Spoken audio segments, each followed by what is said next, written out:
गरीब की बारिश। शहर की कच्ची बस्ती में एक गरीब मजदूर कालू रहा करता था। कालू के घर में उसकी पत्नी जानकी थी। जानकी लोगों के घरों में झाड़ू पोछा करके कुछ पैसे कमा लेती थी और वहीं कालू किसी तरह मेहनत मजदूरी करके 2 वक्त की रोटी का जुगाड़ कर लेता था। कुछ दिनों से हो रही बारिश के कारण कालू की मजदूरी बंद हो गई थी। अरे जानकी, इस बार तो बरसात ने हद ही कर दी, रुकने का नाम ही नहीं ले रही। कुछ समझ में नहीं आ रहा, अगर इसी तरह काम पर नहीं गया तो 2 वक्त की रोटी का जुगाड़ कैसे होगा। अरे तुम चिंता क्यों करते हो, बारिश का क्या है, 1 आध दिन में रुक जाएगी और उसके बाद में फिर से काम शुरू हो जाएगा। अरे 3 दिन तो हो गए, बरसात तो रुक ही नहीं रही है और आगे भी रुकने के कोई आसार नहीं दिख रहे। तो क्या हुआ, तुम्हारा काम बंद हुआ है ना? मैं तो अभी भी लोगों के घर झाड़ू पोछा करने जाती ही हूँ। मेरे पगार से कुछ दिन तो निकल ही जाएंगे। अरे घर का खर्चा तो हम किसी तरह चला लेंगे जानकी, लेकिन ये जो छत टपक रही है इसका क्या करेंगे? ये बात तो आपकी सही है। हमारी झोपड़ी अब काफी पुरानी हो चुकी है और इसके छप्पर में भी कई सारे छेद हो गए हैं। रात भर पानी टपकता रहता है। अरे मैं भी इसी बात से बहुत परेशान रहता हूँ। कहीं किसी दिन ज्यादा बारिश आ गई तो हमारी झोपड़ी टूटकर बिखर ना जाए। राम राम राम, ऐसी अशुभ बातें क्यों करते हो? अरे ऐसा कुछ नहीं होने वाला। ये झोपड़ी ही तो हमारा सब कुछ है। अगर यही नहीं रही तो हम जाएंगे कहाँ? ठीक है जानकी, जब तुम्हारी पगार मिल जाएगी तो कुछ पैसे बचाकर झोपड़ी के छप्पर की मरम्मत करवा लेंगे। शायद हमारी परेशानी कुछ कम हो जाए। ठीक है जी, अब ना ज्यादा परेशान मत हो। ये लो, खाना खा लो और सो जाओ। सुबह मुझे भी जल्दी काम पर जाना है। जानकी और कालू अपनी झोपड़ी में सो गए। रात को अचानक से बहुत तेज बारिश शुरू हो गई। धीरे धीरे बारिश का पानी कालू की बस्ती में भरने लगा। पानी भरते भरते झोपड़ी के बाहर तक पहुंच गया था। सुबह के वक्त जब कालू और जानकी सोकर उठे, हे भगवान, ये क्या हो गया? बारिश का पानी तो हमारे घरों तक पहुंच चुका है। अब मैं काम पर कैसे जाऊंगी?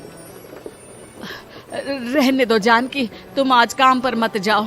ऐसे पानी से निकल कर जाओगी और बीमार पड़ गई तो लेने के देने पड़ जाएंगे। लेकिन अगर नहीं गई तो मालकिन लोग नाराज हो जाएंगे। आप जानते हैं ना, बड़ी मुश्किल से 1 दिन की छुट्टी भी नहीं देती है। अरे लेकिन जानकी, झोपड़ी के बाहर तो पूरी बस्ती में पानी भरा है, तुम जाओगी कैसे? जानकी जैसे तैसे करके काम पर चली जाती है, लेकिन अगले दिन फिर से बहुत ज्यादा बारिश होती है और बस्ती में ज्यादा पानी भर जाता है। आज तो मैं तुम्हें किसी भी तरह काम पर नहीं जाने दूंगा। अरे अगर तुम्हें कुछ हो गया तो क्या होगा? ठीक है, तुम ठीक ही कहते हो, आज नहीं जाती। अगर मालकिन नाराज हो गई तो मना लूंगी किसी तरह। अरे मनाने वाली क्या बात है?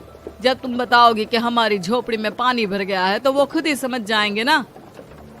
अगले 2 दिन तक तेज बारिश होने की वजह से जानकी, कालू और आसपास की बस्ती में रहने वाले सभी लोगों के घरों में पानी भर जाता है, जिसकी वजह से जानकी काम पर नहीं जा पाती।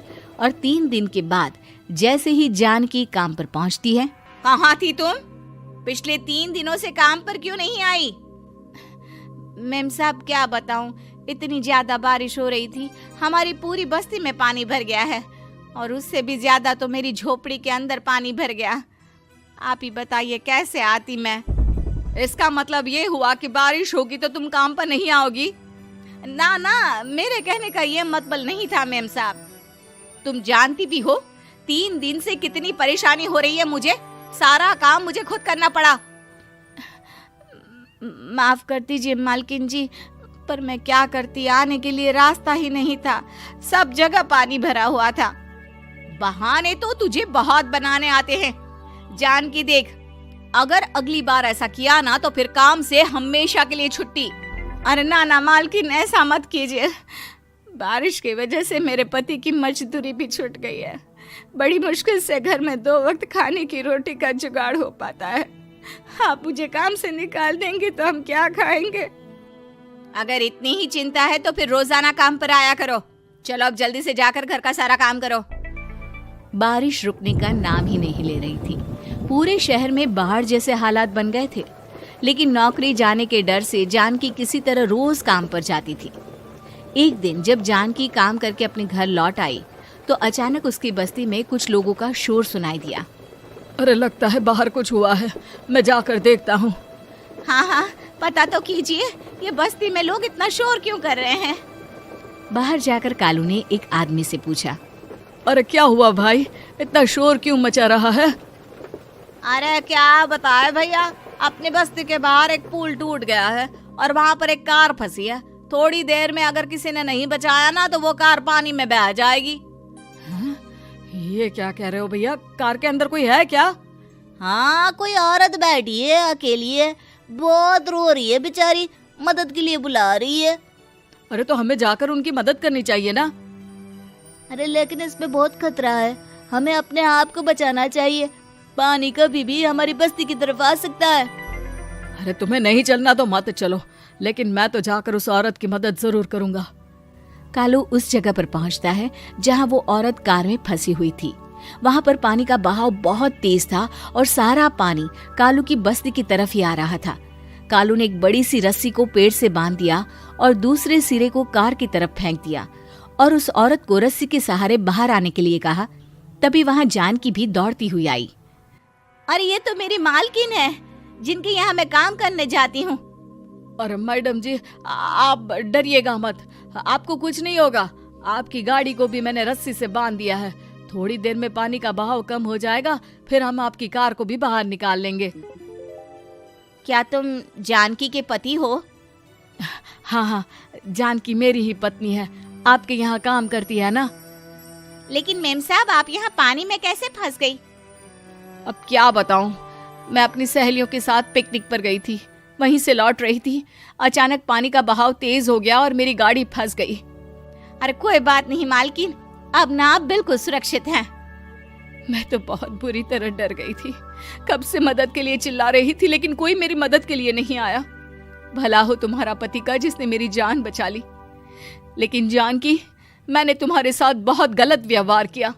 इतने खराब मौसम और बाढ़ में भी तुम्हें काम पर आने के लिए कहा, नौकरी से निकालने की धमकी भी दी, और तुमने मेरी जान बचाई। मुझे माफ कर दो। अरे कोई बात नहीं मालकिन, आपकी जान बचाना तो हमारा धर्म था। देखो जानकी, तुम्हारी झोपड़ी में जो भी नुकसान हुआ है उसके लिए मैं तुम्हें पैसे दूंगी। आज तुम्हारे पति ने मेरी जान बचाई है और आज के बाद मैं तुम्हें कभी भी नौकरी से निकालने की धमकी नहीं दूंगी। आज मैं तुम्हारी परेशानी को अच्छी तरह समझ चुकी हूँ। हम जैसे पैसे वाले लोगों के लिए अपने घर में बैठकर बारिश का मजा लेना बहुत आसान है, लेकिन तुम गरीब लोगों के लिए बाढ़ और बारिश काफी परेशानी खड़ी कर देते हैं।